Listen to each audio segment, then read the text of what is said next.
Moni ndine Jack. Nde pangota mawika angapo napanga nkhani ya story behind the hymn.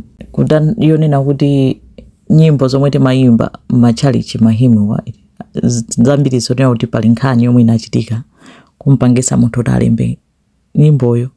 Nde pali ena ake amakonda kuona nawo show akhala kupempha kuti ndipange ina. Nde this is dedicated to him. Nete ngani ndiya Louisa Stead. Louisa anabadwira ku United Kingdom mchaka cha 1850. Ne Louisa ali ndi zaka 9 anasintha, anapanga convert kulowa ku Chikristu. Ne Chikristu yake amachikonda kwambiri, amakonda kupemphera kwambiri kuyambira ali wang'ono. Mpaka anayamba kuganiza kuti iyeyo moyo wake afuna kuti azazipereke, azakhale basi olalikira, azakhale missionary. Ne mu 1871 ali ndi zaka 21 anasamuka anapita ku United States of America. Anamapitiriza abetani kupemphera kumene konso analowaso mpingo wina ndikumalimbikira zopemphera zija. Amafunisisa kuti aziyenda maiko osiyana-siyana. Nthawi imene ankafuna kupita ku China koma thupi lake linali losasangalala ayi, amadwala basi. Zinthu zoti amafuna kupanga zinthu basi anali munthu omwe angodwala nthawi zonse ndi zinthu zambiri amakanika kupanga. Koma ali ndi zaka 25 anakwatiwa ndi amuna ake Mr. Stead. Anakwatana ndi Mr. Stead after chaka chimodzi anabereka mwana mtsikana dzina lake Lily. Amamukonda eti aliyesa amakonda mwana wake. Nde zinayi zabwinobwino zoti basa makhala life kawo kabwino. Nde Lily uja atakulirako pang'ono anapeza kuti ananyamuka kuti apita ku nyanja akangosangalala ku picnic.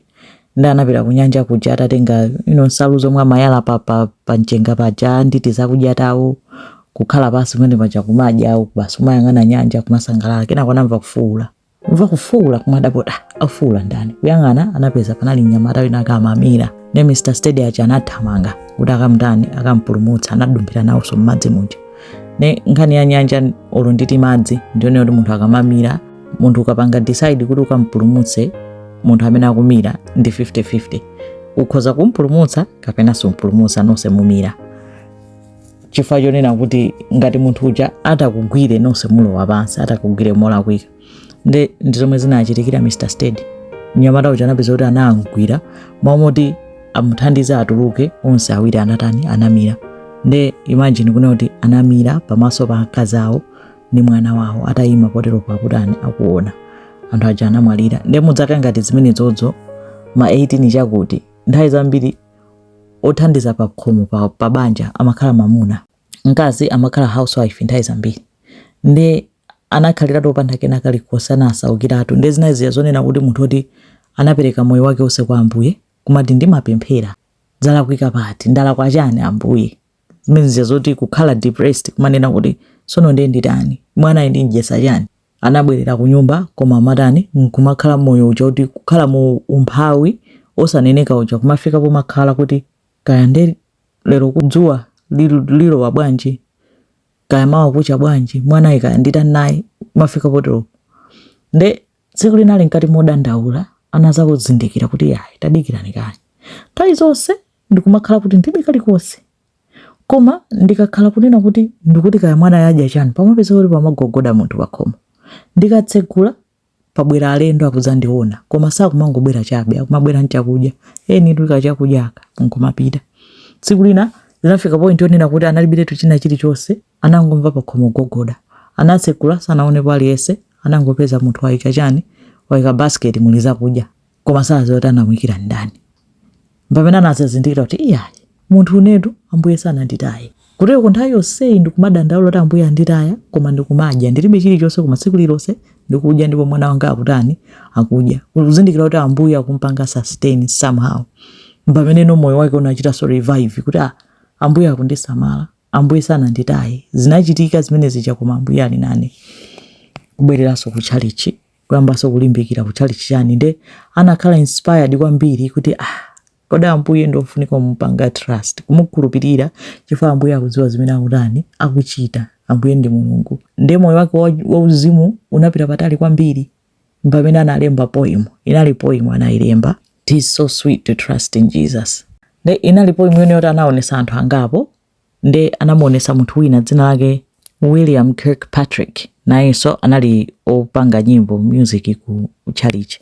Ndena msangasa kwambiri mpaka anaitani anaina kuti tisanduse nyimbo ma lyrics awanda mphamvu kwambiri akhale nyimbo ndikuchita add music tupo imwija ndena sanduka nyimbo yake inali "'Tis so sweet to trust in Jesus, just to take him at his word, just to rest upon his promise, just to know thus says the Lord. Jesus, Jesus, how I trust him, how I've proved him more and more. Jesus, Jesus, precious Jesus, oh, for grace to trust him more. Nyimbo ija inapita patali. Kenako anapeza kuti iye uchati mphamvu sotamba kubwera ananena kuti ndofuna ndikalalikira ku South Africa. Anapita kukalalikira ku South Africa, anabwereranso ku America chifukwa cha health yake sinali bwino. Enako anachokaso ku America, anapita no ku Zimbabwe. Kumakalalikira umene kuchoka khazikika ne nyimbo imene amayimba kwambiri pa chalichi. Mwana wake uchaso Lily adakula anasanduka so missionary amayenda ndi mai yake osenkumatani kumalalikira. Koma kuliko samapita matani amayimba nyimbo. Aliyesa amachita kuti iyi nyimbo iyi yandani ya Mai Louisa. Nde kuliko samayimba nde mpakana anayichita convert kumayimba muchankhulo ya ku Zimbabwe. Kachina chichona kachina chindewere mpaka nyimbo ichene amba kumachuka. Koma zaka zinapita mpakana chifukwa choti kudwalanso Louisa anapeza kuti mpakana anamwalira. Koma atamwalira nyimbo icha sinatere pompo. Nyimbo icha imangopitirira mpaka pano. Kupezeka kuti ku Zimbabwe ku South Africa olo ku Malawi kumene ndikulupilira Yesu nthawi zonse, Yesu ali wachifundo,